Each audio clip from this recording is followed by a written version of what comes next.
नमस्कार दोस्तों, मेरा नाम है कुणाल और आपका बहुत बहुत स्वागत है हमारे YouTube channel arc study and motivation पर। तो आज हम आपको पढ़ाएंगे मोशन। फिजिक्स का एक चैप्टर है मोशन, जो बहुत बेसिक चैप्टर है। अगर आपको फिजिक्स पढ़नी है, किसी भी लेवल की कंपटीशन में आती जो है फिजिक्स, किसी भी टाइप की फिजिक्स, तो उसमें सबसे एक बेसिक चैप्टर है मोशन, जो हमें आना ही चाहिए। चलिए अब मैं इस वीडियो को शुरू करते हैं हम आगे, क्योंकि बहुत बकवास नहीं करनी है, हमें जल्दी से इस टॉपिक को निपटाना, मतलब बिल्कुल एकदम बेसिक कॉन्सेप्ट के साथ आपको मुझे मोशन बता के खत्म करना है। चलिए शुरू करते हैं। सबसे पहले हमारी डेफिनेशन आती है मोशन की, मतलब मोशन होता क्या है। तो अगर मैं मोशन का हिंदी अनुवाद देखूं तो मोशन का हिंदी अनुवाद क्या होता है? गति। मोशन माने गति। पर अगर मैं उसकी फिजिक्स में डेफिनेशन देखूं तो क्या होती है? मोशन द बॉडीज और object which change their position of rest with time is said to be in motion. इसका मतलब क्या होगा? अगर मैं इसको आपको हिंदी में समझाऊं, डीपली समझाऊं, तो आप फिजिक्स के हिसाब से क्या होगा? अगर कोई ऑब्जेक्ट या कोई बॉडी है, कोई वस्तु है, अगर वो अपनी चेंज करती है पोजीशन, मतलब अपनी वास्तव स्थिति को चेंज कर कर गति की स्थिति, मतलब वो चलने लगती है अपनी रेस्ट की स्थिति से, तो वो हमारा मोशन कहलाता है। और वो किसके रिस्पेक्ट में? वो टाइम के साथ। तो जैसे कि आप इसका एग्जांपल क्या ले सकते हैं, हम अगर कॉमन लाइफ में उठाएं तो जैसे लाइक बसें, जो हमारी बसें चलती हैं, ट्रेनें चलती हैं, ये सब किसके एग्जाम्पल हैं? ये एग्जाम्पल है मोशन के। मोशन, अब मोशन हो गया, चलो हमें ये तो पता चल गया कि मोशन क्या होता है। अब हम ये जानेंगे रेस्ट क्या होता है। What is rest? मतलब एक ऐसी स्थिति, रेस्ट की स्थिति क्या होती है? तो रेस्ट की स्थिति मतलब आराम। अगर हम इसका हिंदी अनुवाद देखें तो उसका मतलब तो रेस्ट, अगर कोई बीमार है तो उससे हम क्या कहते हैं कि आप रेस्ट कर लीजिए। लेकिन फिजिक्स में रेस्ट का मीन्स कुछ और होता है। तो क्या होता है, चलिए देखते हैं। द बॉडीज, इसका बिल्कुल मोशन, अब मैं आपको समझा दूंगा, अगर ध्यान से देखें, बिल्कुल सिंपली देखें, तो इसका आप उल्टा कर लीजिए। द बॉडी, कोई वस्तु which do not change their position, अगर कोई वस्तु अपनी जो स्थिति है उसमें कोई बदलाव नहीं करती है समय के साथ, तो वो क्या कहलाती है? हमारी वस्तु रेस्ट में। जैसे कि कोई भी एग्जांपल ले लीजिए, जैसे कि आप कोई घर पे आपकी चेयर पड़ी होगी किसी जगह, ये बेड है आपका घर का, आपने लगा रखा है एक जगह, वो रेस्ट में रहेगा। आप एक महीने, आप उसे कभी, अगर आप उसे वहीं छोड़ दें, आप उसे एक साल बाद देखें, 2 साल बाद देखें, 3, 4, 20 साल बाद देखें, वो वहीं रहेगा जब तक उस पर कोई बाहरी, मतलब कोई उसे उठा के कहीं और नहीं रख देगा। ये एग्जाम्पल हो गया किसी बस का कहीं खड़ा होना, किसी व्हीकल का या किसी मैन का एक जगह खड़ा होना, वो क्या कहलाता है? रेस्ट की पोजीशन। तो अब ये तो मोशन हो गया हमारा, ये हमने एक बेसिक सा वो ले लिया कि मोशन क्या होता। अब मोशंस के टाइप होते हैं कि मोशन के अलग अलग टाइप का होता। तो मोशन के टाइप क्या होते हैं? अगर हम मोशन के टाइप देखें तो हम समझेंगे टाइप्स ऑफ मोशन। मोशन कितने प्रकार के होते हैं? तो एक पहले हम रफ कर लेते हैं इसे, क्योंकि बोर्ड हमारा ज़्यादा बड़ा नहीं है, आप जिस प्रकार आप देख पा रहे हैं, तो हम पहले इसे रफ कर लेते हैं। अब बस आपको यहाँ पर समझना है, आप यहाँ पे कुछ भी लिखिए मत, टेंशन की कोई बात नहीं है, आराम से मौज लेनी है और रोज लेनी है। जैसे कि आप, तो बस आप टेंशन मत लीजिए और बस समझिए इसे। नोट्स हम आपको PDF प्रोवाइड करा देंगे सारे, जितना भी हम आपको आप समझाएंगे, तो आप इसे बस आराम से मन लगा के समझिए। तो अब हमारे क्या टॉपिक आता है अगला? मार्कर नहीं चल रहा, कोई बात नहीं। टाइप्स ऑफ मोशन, मतलब गति के प्रकार। अब अलग अलग टाइप के मोशन होते हैं। अब कितने टाइप्स के मोशन होते हैं? 3 टाइप के मोशन होते हैं। सब फर्स्ट कौन सा होता है हमारा? Linear motion.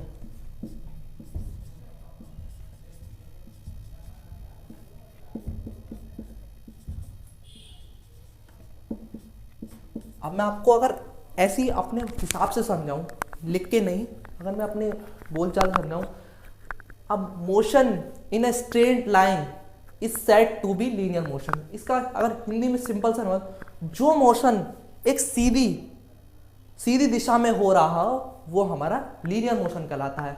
जैसे कि हमारा एग्जाम्पल क्या है, किसी कार का एक स्ट्रेट पाथ पर चलना, बस या हम कह सकते हैं ट्रेन का कि ट्रेन का चलना ट्रैक पर, वो किस टाइप का मोशन है, हमारा linear motion.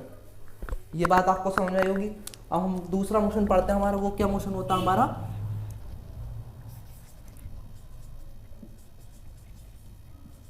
Circular motion.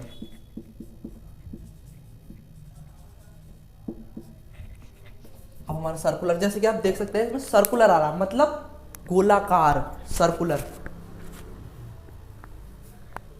Motion, इसका मीन मतलब गोलाकार मोशन। तो अगर हम समझे a motion which happens in a circular path is called circular motion. जैसे कि अगर एग्जांपल देखें हम, सर्कुलर मोशन का क्या है, मून का अर्थ का चक्कर लगाना, मतलब हम कह सकते हैं अर्थ के राउंड घूमना। तो अगर वो कैसा मोशन है, सर्कुलर, क्योंकि वो अर्थ के तो चक्कर लगा तो वो सर्कुलर मोशन होता है। मोशन में जो हमारा मून है वो सर्कुलर मोशन कर रहा है। ये बात आपको समझ में आ गई होगी, इसका एग्जाम्पल था। अब हम तीसरा देखते हैं क्या हमारा, क्या एग्जाम्पल है, रोटेशनल मोशन।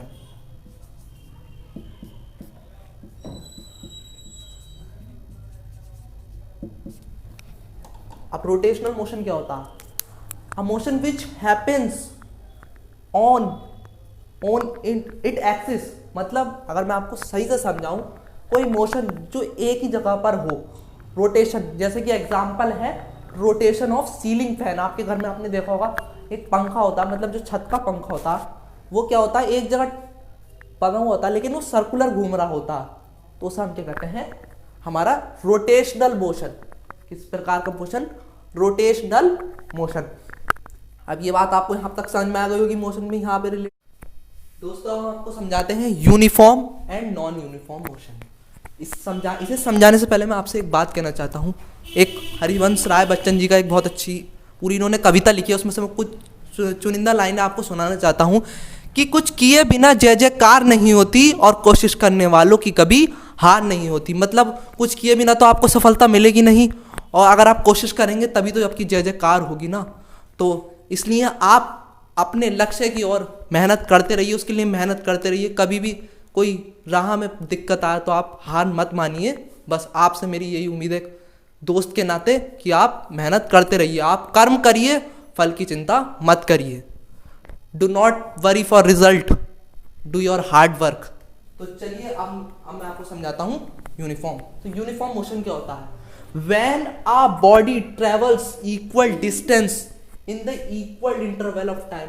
जब कोई वस्तु ट्रेवल्स कर, मतलब जब कोई वस्तु तय करती है निश्चित दूरी एक निश्चित अंतराल के समय, मतलब एक निश्चित समय में, तो वो क्या कहलाता है, यूनिफॉर्म मोशन। जैसे कि इसका अगर हम एग्जांपल देखें अपनी रोजमर्रा की जिंदगी से उठाएं, तो जैसे कार का एक बिल्कुल खाली रोड पर चलना, जैसे कि कोई कार है वो चल रही 40 किलोमीटर प्रति घंटे की रफ्तार से, मतलब 40 किलोमीटर पर आवर, तो उसकी स्पीड क्या हो गई, 40 किलोमीटर पर आवर, मतलब वो एक घंटे में 40 किलोमीटर का गति तय कर रही है। तो ये हो गया एग्जांपल यूनिफॉर्म मोशन का। अब हम देखें नॉन यूनिफॉर्म मोशन का, जैसे कि when a body travels an equal distance in the equal interval of time. जब कोई वस्तु अनिश्चित समय, मतलब अनिश्चित दूरी तय करे एक निश्चित समय में, तो वो क्या कहलाता है, हमारा नॉन यूनिफॉर्म मोशन। और इसका एग्जांपल अगर हम देखें तो कोई ट्रैफिक में कोई कार फंसी हुई है, तो जैसे देखें अभी उनने एक सेकंड में उसकी कार बढ़ी 12 मीटर, अगले सेकंड में ही थोड़ा सा आगे जाम खत्म हुआ तो वो चल 20 मीटर पर पहुंच गए। तो ये क्या एग्जांपल है, एक ही एग्जांपल है नॉन यूनिफॉर्म मोशन का। अगर ये आपको समझ में आया हो तो बहुत बढ़िया बात है। अब हम देखते हैं आगे कुछ टॉपिक। अब अगला टॉपिक हमारा Newton's law of motion.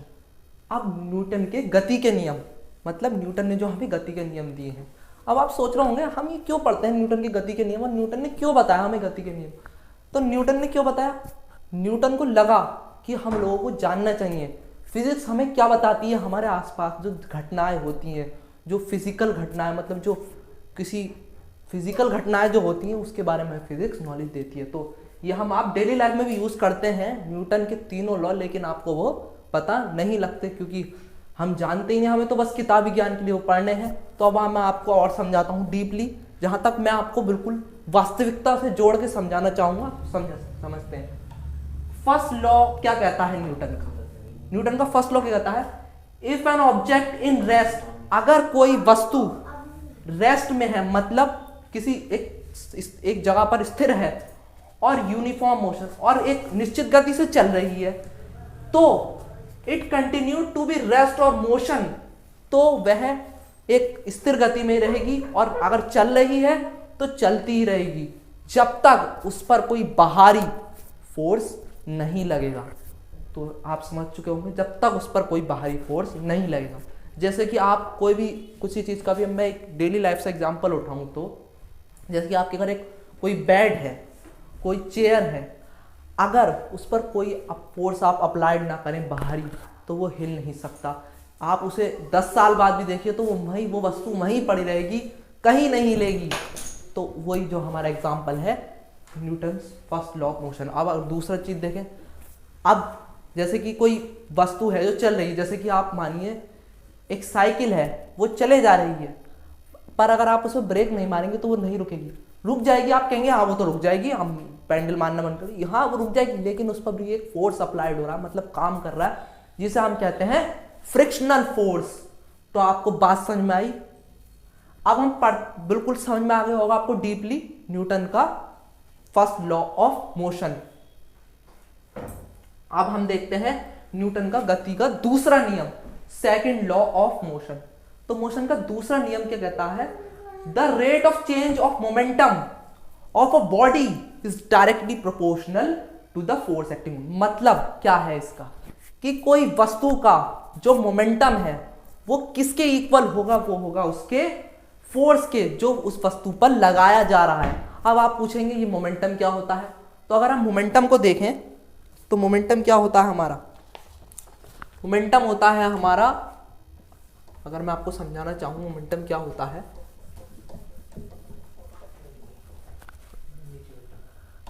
Momentum होता है हमारा, मोमेंटम हम P से रिलेट करते हैं, P is equal to mv, where m जो है हमारा मास है और ये जो v है हमारा वेलोसिटी से हम इसे डोनेट करते हैं। मतलब किसी मास को अगर वेलोसिटी मिल जाए तो हम कह सकते हैं कि वो मोमेंटम है उसका, वो उसका मोमेंटम है। अब मोमेंटम है तो अब ये तो बात समझ में आ गई मोमेंटम क्या है। अब पर वो क्या कह रहा है, the rate of change of momentum, मतलब मोमेंटम में बदलाव आना वो किसके बराबर है, इस डायरेक्टली, मतलब वो बिल्कुल बराबर, मतलब एकदम इक्वल्स टू है किसके, फोर्स जो उस वस्तु पर लग रहा है। तो इसे हम जैसे डोनेट कर सकते हैं, जैसे हम इसे लिख सकते हैं ऐसे करके, मैं आपको इसे रफ करके और समझाता हूँ। जैसे कि हमने समझ लिया P is equal to mv, तो मतलब हमारा F और M जिस हिसाब से बिल्कुल इक्वल्स टू है, मतलब ये हमारा फोर्स किसी वस्तु पर अप्लाइड और ये हमारा मोमेंटम। तो हम इसे ऐसे ही लिख सकते हैं P is equal to mv, where v हमारा क्या है, हम क्या इसे, ये v है मतलब वेलोसिटी, तो वेलोसिटी एक्सेलरेशन भी हो सकती है।